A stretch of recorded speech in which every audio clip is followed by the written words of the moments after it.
Vamos olhar para o jogo, vamos olhar em dois blocos. Penso que o primeiro tempo foi mais equilibrado. O Vitória entrou muito bem nos primeiros 10, 15 minutos, criou logo 2 ou 3 momentos passíveis de golo e um deles esteve lá muito próximo. E o Beira-Mar respondeu muito bem no terço intermédio desses primeiros 45 minutos. O Nilson também teve que tirar 2 ou 3 bolas com um grau de dificuldade relativamente elevado e depois acabamos por reagir até terminar um pouquinho por cima daqueles 35 aos 45 minutos. Por isso, se houve equilíbrio durante este jogo com o Beira-Mar, ele fez fundamentalmente nesse primeiro tempo do jogo.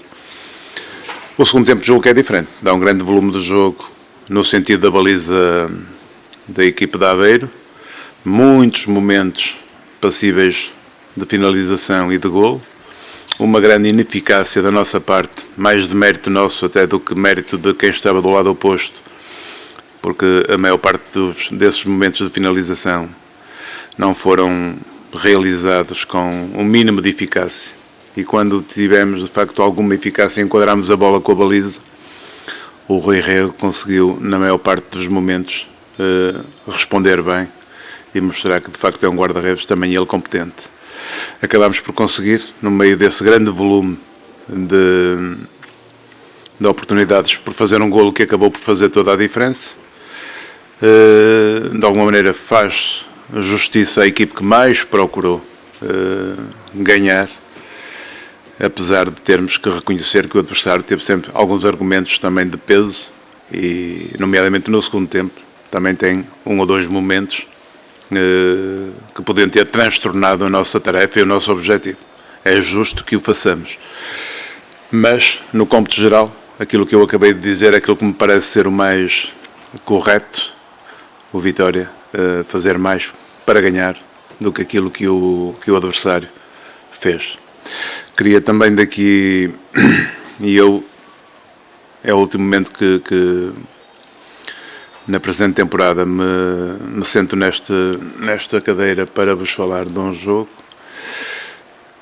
De alguma maneira evitei ao longo dos 29 jogos já realizados para a Liga fazer qualquer tipo de observação relativamente à arbitragem, no sentido de dar um contributo para que as coisas em Portugal sejam mais pacíficas, de alguma maneira mais regulares e menos tumultuadas. Evitei contribuir para isso. Na semana passada, aquilo que se passou em Passos Ferreira, de alguma maneira magoou, porque houve lances que de facto foram determinantes para que o desfecho fosse aquele que foi.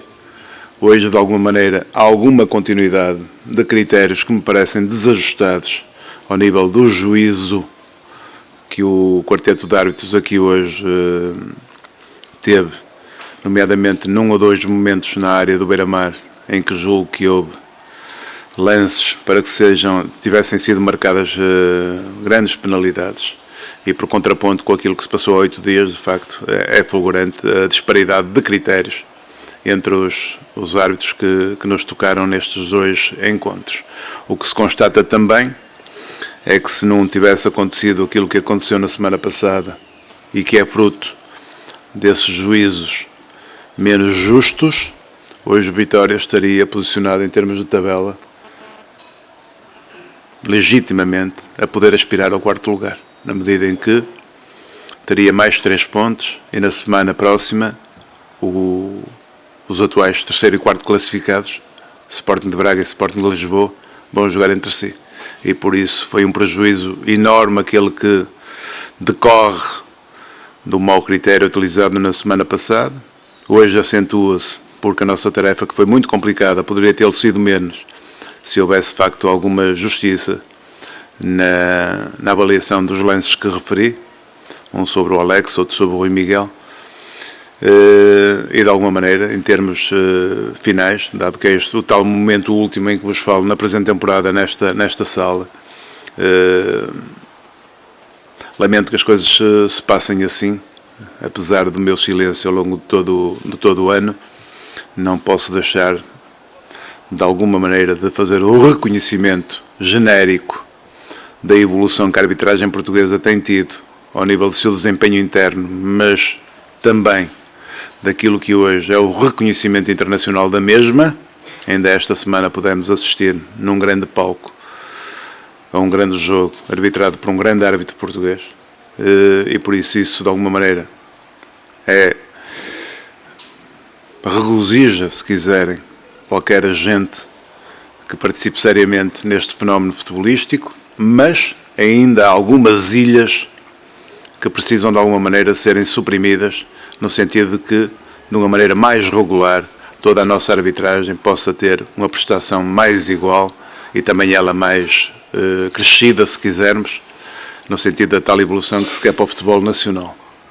Fica uma última palavra também, dado ser o tal momento último da presente temporada em Guimarães, para a nossa massa adepta, pelo apoio que nos dispensaram ao longo dos 15 jogos aqui realizados e o número menor que nos acompanhou ao longo de todo o ano, nos momentos em que jogamos noutros campos, mas fica também aqui uma pequena observação. E faço-a com todo o respeito, e este todo o respeito é para ir, não é para subtraírem. Tenho todo o respeito pela massa associativa do Vitória, sou também associado desta casa quase há 3 décadas. É assim, não contribui para o sucesso vitimizarem um jogador. Tem acontecido época a época, lembro-me que aqui há alguns anos era o Rogério Matias, nos anos sequentes era o Flávio Meireles, acho que o ano passado eu não estava cá, mas o Alex era um alvo preferido, e agora porque o nosso melhor goleador da equipe, um dos melhores do Campeonato Nacional, está numa fase de menor eficácia, não há que estar de forma constante, de alguma maneira, a criar-lhe um ambiente de dificuldade, que de alguma maneira só o inibe, só o inerva, só lhe tira competência, só lhe tira eficácia.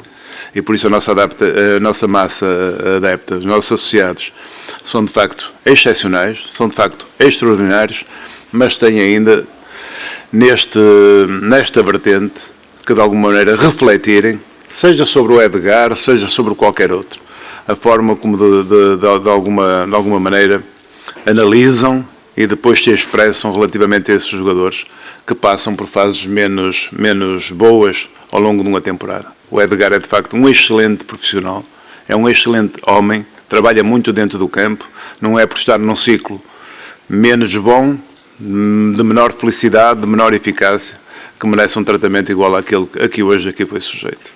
A minha solidariedade para ele. Muito obrigado para vocês.